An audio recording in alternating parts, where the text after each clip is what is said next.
నమస్తే TV ట్రిబుల్9 news ఇక వార్తల్లోని వివరాలు చూద్దాం. భద్రాద్రి కొత్తగూడెం జిల్లా ఇల్లందు ఐఎన్టీయూసీ కార్యాలయం నందు ప్రెస్ మీట్ ఏర్పాటు చేసి డాక్టర్ శంకర్ నాయక్ ఈ సందర్భంగా మాట్లాడుతూ ఒక వైద్యుడిగా, తెలంగాణ ఉద్యమకారుడిగా, ఐఎన్టీయూసీ రాష్ట్ర కార్మిక నాయకుడిగా, రైతు బిడ్డగా, కాంగ్రెస్ కార్యకర్తగా ఈ రోజు మైబాద్ పార్లమెంటు నుంచి అప్లికేషన్ చేశానని, మహబూబాబాద్ పార్లమెంటు సీటు నాకు ఎందుకు ఇవ్వాల్సి అంటే ఉద్యమకారుడి కోటాలో ఇవ్వాలని, కార్మిక కోటాలోనైనా ఇవ్వాలని, భద్రాద్రి కొత్తగూడెం జిల్లాలోని పినపాక, భద్రాచలం, ఇల్లందు నియోజకవర్గాలలో బంజారాలకు రిప్రజెంటేషన్ లేదని, ఈ 3 నియోజకవర్గాలను బంజారాలకు కేటాయించాలని డిమాండ్ చేశారు. ఇంతవరకు కొత్తగూడెం జిల్లా నుండి చట్టసభల్లో బంజారాస్కి స్థానం లేదని, ఇది న్యాయమైన, ధర్మమైన, హేతుబద్ధమైన డిమాండ్ అని పీసీసీ వారికి, ఏఐసీసీ కార్యవర్గానికి విన్నవించుకున్నామని, తనకు సీఎం రేవంత్ రెడ్డి ఆశీర్వాదం, మంత్రి పొంగిలేటి శ్రీనివాసరెడ్డి ఆశీర్వాదం, మంత్రి సీతక్క ఆశీర్వాదం బలంగా ఉందని, ఎంపిక బరిలో మీ ముందుకు వస్తున్నారని ప్రతి ఒక్క కార్యకర్త ఆశీర్వదించి తనని పార్లమెంటుకు పంపించాలని ఈ సందర్భంగా డాక్టర్ శంకర్ నాయక్ కోరారు. ఈ కార్యక్రమంలో రాములు నాయక్, సుధాకర్ నాయక్, ఈశ్వర్ గౌడ్, శివ, అభిరామ్, కళ్యాణ్ కుమార్, రాజు, కిరణ్ మోహన్, రవీందర్ తదితరులు పాల్గొన్నారు. అందరికీ నమస్కారం. నా పేరు doctor Shankar Nayak, INTUC central vice president, Singareni INTUC central vice president. మీరు 2017 నుంచి కాంగ్రెస్ పార్టీలో పనిచేస్తున్నాను. అంతకుముందు విద్యార్థి దశ నుంచి తెలంగాణ ఉద్యమంలో కీలక పాత్ర పోషించాను. మొన్న అసెంబ్లీ ఎలక్షన్లో కూడా ఇల్లందులో, కొత్తగూడెం, పినపాకలో నా వంతు పాత్ర పోషించాం. అదే కాకుండా రాబోయే parliament seat doctor Shankar Nayak ఇవ్వాలని మేము రిక్వెస్ట్ చేస్తున్నాం, డిమాండ్ చేస్తున్నాం.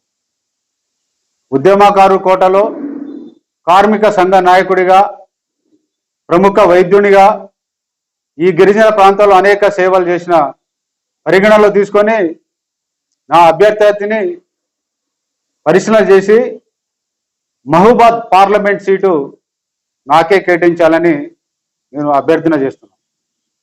కారణాలు ఏదని చూస్తే ఈ కొత్తగూడెం, భద్రాద్రి కొత్తగూడెం జిల్లాలో 5 అసెంబ్లీ సెగ్మెంట్స్, దాంట్లో 4 ట్రైబల్స్. ఆ 4 కాంగ్రెస్ పార్టీ మా బ్రదర్స్ అయిన ఆదివాసీ అన్నాళ్ళకి ఇచ్చారు. మేమేం డిమాండ్ చేస్తున్నాం అంటే ఈ భద్రాద్రి కొత్తగూడెం జిల్లా నుంచి బంజారాలకు, లంబాడీ వర్గం చెందిన వాళ్ళకి మహబూబాద్ సీటు ఎంపీ ఇస్తే బ్యాలెన్స్ చేసిన వాళ్ళు అవుతాం. ఇది ధర్మమైన, న్యాయమైన, హేతుబద్ధమైన, సైంటిఫిక్ డిమాండ్ అని మీకు తెలియజేస్తున్నాం. ఎందుకంటే మహబూబాద్ పార్లమెంట్ అంటే కన్ఫ్యూజన్, అసలు ఇల్లందు, భద్రాచలం, పినపాక ఉంటుందా అని చాలా మంది, అది మా అక్కడ ఉన్న లంబాడీస్, బంజారాసు, అది మా జన్మ హక్కు, మాకే ఉండాలని ఉంటుంది. ఆల్రెడీ 3 సార్లు మనం వాళ్ళకి ఇచ్చాం. ఈసారి ఈ భద్రాద్రి బంజారాలకే కేటాయించాలని ఏఐసిసి, పిసిసి, డిసిసి వాళ్ళ కార్యవర్గానికి మేము రిప్రజెంటేషన్ చేశాం. ఎందుకంటే ఈ కొత్తగూడెం జిల్లాలో 4 సీట్లలో మాకు ఇవ్వలేదు కాబట్టి మాకు రిప్రజెంటేషన్ లేదు, మాకు చట్టసభలో సభ్యత్వం లేదు. కాబట్టి ఈ ఎంపీ సీట్ ఇస్తే పినపాక, ఇల్లందు, బంజారాస్కి ఇస్తే బ్యాలెన్స్ అవుతుంది. వాళ్ళకి 3 సార్లు ఇచ్చారు. మహబూబాద్ బంజారాస్కి కోటా ఫినిష్ అయిపోయింది. ఆల్రెడీ 2 బంజారా ఎమ్మెల్యేస్ ఉన్నారు వాళ్ళు అక్కడ, రామచంద్ర నాయక్ గారు, అదేవిధంగా మన డాక్టర్ మురళి గారు ఉన్నారు. ఇంకోటి మీకు ఒక ప్రశ్న రావచ్చు, సీనియర్ నాయకులు మా అన్న మాజీ కేంద్ర మంత్రివర్యులు బలరాం నాయక్ గారు, మేమేం డిమాండ్ చేస్తున్నాం అంటే ఆయన తరఫున, ఆయన చాలా ఎక్స్పీరియన్స్ క్యాండిడేట్ కాబట్టి గిరిజన శాఖ ఈ తెలంగాణ స్టేట్లో బలరాం నాయక్ గారికి ఎమ్మెల్సీ ఇచ్చి, రాబోయే ఎమ్మెల్సీ ఇచ్చి గిరిజన శాఖ మంత్రి ఇవ్వాలని డిమాండ్ చేస్తున్నాం, రిక్వెస్ట్ చేస్తున్నాం. సో అలాంటి ఎక్స్పీరియన్స్ వాళ్ళకి మంత్రి పదవులు ఇవ్వండి, మాకు ఎంపీ ఇవ్వండి అనేది మేము డిమాండ్ చేస్తున్నాం. ఎందుకంటే మీరు ఏ కోటా చూసుకున్నా, చదువుకున్న వాళ్ళ కోటాలో చూసుకున్నా, ఉద్యమ కోటాలో చూసుకున్నా, ట్రేడ్ యూనియన్ కోటాలో చూసుకున్నా, సబ్జెక్ట్ చూసుకున్నా, లాంగ్వేజ్ కమాండింగ్ చూసుకున్నా, దాంట్లో నాకే కాదు ఇక్కడ ఉన్న వాళ్ళకి పికప్ చేయండి, ఎవరికో ఒకరిని పికప్ చేసి ఎమ్మెల్యే ఇవ్వచ్చు అని, ఎంపీగా చేయాలని మా యొక్క కోరిక. ఎందుకంటే దాదాపు మొన్న సింగరేణి ఎలక్షన్లో మీరు చూసి మేము కష్టపడ్డాం, ఈ 4 ఏరియాలో గెలిపించుకున్నాం. అదేవిధంగా ఎమ్మెల్యేలను గెలిపించుకున్నాం. ఏ రోజు పార్టీ కార్యక్రమాలు మేము చేయకుండా ఉండలేదు. ఇక్కడ ఈశ్వరరావు ఉన్నారు, రాము ఉన్నారు, అందరు ఉన్నారు, సుధాకర్, వీళ్ళందరినీ చూడండి, ఒక లైన్లో పార్టీ లైన్లో పనిచేస్తున్నాం, పార్టీ భవిష్యత్తు కోసం పనిచేస్తున్నాం.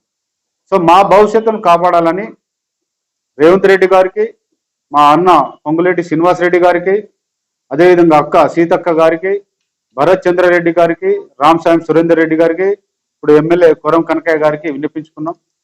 ఎందుకంటే ఇక్కడ ఉన్నది అంటే మాకు గౌరవమైన వ్యక్తి మా కొరం కనకయ్య గారు బ్యాలెన్స్ చేయవలసిన బాధ్యత ఉంది. ఇది ఆయన మీదనే మేము ఈ మొత్తం మా అప్లికేషన్ కూడా ఆయనకే ఇస్తున్నాం. ఆయన బాధ్యత మాకు సీట్ ఇప్పించి గెలిపించుకున్నాం. ఎందుకంటే కాంగ్రెస్ పార్టీ కోసం మేము పనిచేసాం. ఆయన కూడా ఆ రుణం తీర్చుకోవాలంటే మాలాంటి వాళ్ళకి సపోర్ట్ చేయాలి. బలరాం నాయక్ గారికి ఆయన బలరాం కేంద్ర మాజీ మంత్రి కాబట్టి రాష్ట్ర మంత్రి పదవి ఇవ్వాలని కూడా డిమాండ్ చేస్తున్నాం. అదేవిధంగా మన దురదృష్టశాతం మన అన్న ఉదయం వీరయ్య గారు భద్రాచలం ఓడిపోయారు, వారికి ఎమ్మెల్సీ ఇవ్వాలని డిమాండ్ చేస్తున్నాం. సో వీళ్ళకి నామినేటెడ్ పదవులు ఉన్నాయి. మాలాంటి వాళ్ళ అవకాశం, న్యూ రిక్రూట్మెంట్ కావాలి పార్టీ. మేము కూడా టీఆర్ఎస్లో అనేక పదవులు పనిచేసాం.